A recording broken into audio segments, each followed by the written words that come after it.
Kë po fillojmë? Hajde po fillojmë me këta që i kemi gjallë të faktën, me zotin tha që e të poshtë, nëse veç të kujtohet në rend. Muj më t'i përmend, pa problem.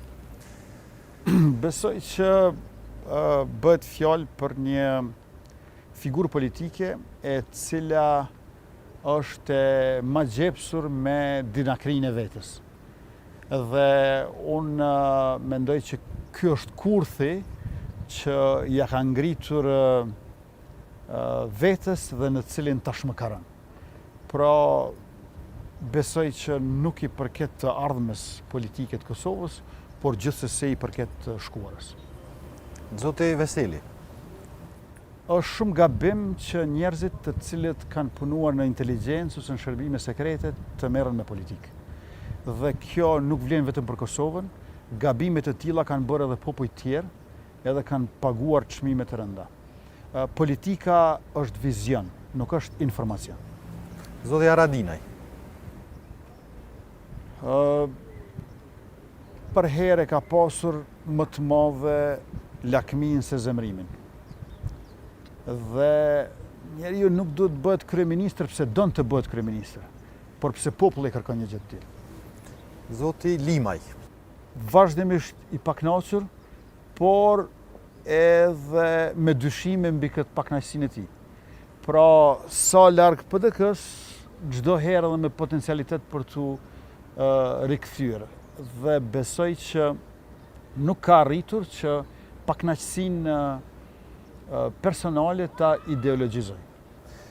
Zoti Pacolli dhe zonja Mimoza Kusari Lila, për të kalu pastaj te Mustafa edhe po du më ndërlidh me zotin Rugova sigurisht. Zotri Pacolli është një biznismen i cili hyri në politikë, por më pas u bë një politikan i cili rihyri në biznes. Ky është një gabim i madh edhe për biznesin edhe për politikën, sepse asisoj nuk është kompania dege partisë, po partia dege kompanisë. Zonin Kusari Lila, me që do japësh një mendim për të sigurisht, po duhet me këtë përgjigjet për marrë edhe një përgjigje për ato se a është e vërtet që e keni ftuar në parti, apo jeni duke diskutuar për një koalicion të mundshëm me alternative? Ne kemi bashkëpunuar sidomos për gjatë vitit 2019 dhe unë e vlerësoj shumë rolin e zonjës Kusari Lila në opozitarizmin e legjislaturës së 6, në veçanti kundërshtimet që ka pasur për politikat qeveritare dhe sidomos ndarjen buxhetore. Ajo është opozitare sepse nuk e votoi buxhetin e vitit 2019 dhe unë dua të besoj që këtë bashkëpunimin ton do ta avancojmë edhe më tutje në kuadër të rrugtimit drejt të zgjedhjeve të reja parlamentare, ku opozita bëhet qeveri, e qeveria bëhet opozitë.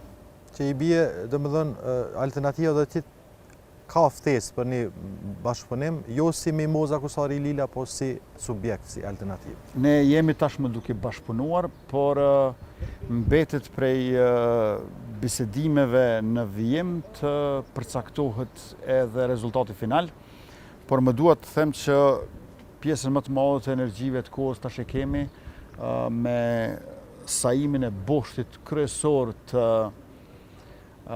ndryshimit të madh që është koalicioni vetëvendosi LDK. Me që përmend LDK-n, mendimi juaj për zotin Mustafa, marr parasysh gjithë ato statuse në rrjetet sociale, gjithë ato, mund të them lirisht, ato ofendime ka pak që i keni pas ndaj njëri tjetrit, mendimi juaj për zotin Mustafa sigurisht e lën anash këtë interesin për bashkim në një koalicion. Besoj që zotri Mustafa po përpiqet të nxjerrë mësime nga ajo çfarë i ka ndodhur subjektit ton, ndërkaq unë do të përpiqem të nxjerr sa më shumë mësime nga ajo se çfarë i ka ndodhur qeverisë së tij. Bashkëpunimi midis neve është i mundur, përveç tjerash, edhe për shkak se pajtohemi që duhet të fuqizohet sektori privat në Kosovë, me qenë se nuk ka mundësi që të gjithëve që gjejmë vende pune në zyra shteti.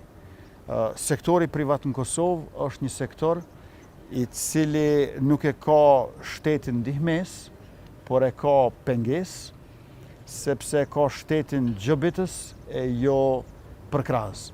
Në këtë kuptim, edhe paga mesatare në sektorin privat, edhe rritja e ndërmarrjeve të vogla dhe të mesme, edhe zhvillimi ekonomik me prodhim që sjell punësim, unë besoj që janë fusha kryesore e bashkëpunimit të ardhshëm ndërmjet dy subjekteve. Megjithatë, s'ma jepeni kushtimisht po them një definicion për zonin Mustafa. Si personalitet, jashtë idesë për Ai bashkëpunim. është padyshim në krye të këtij bashkëpunimi të dëshiruar, i cili po them se esenciali do ta ketë këtë fushën e ekonomisë.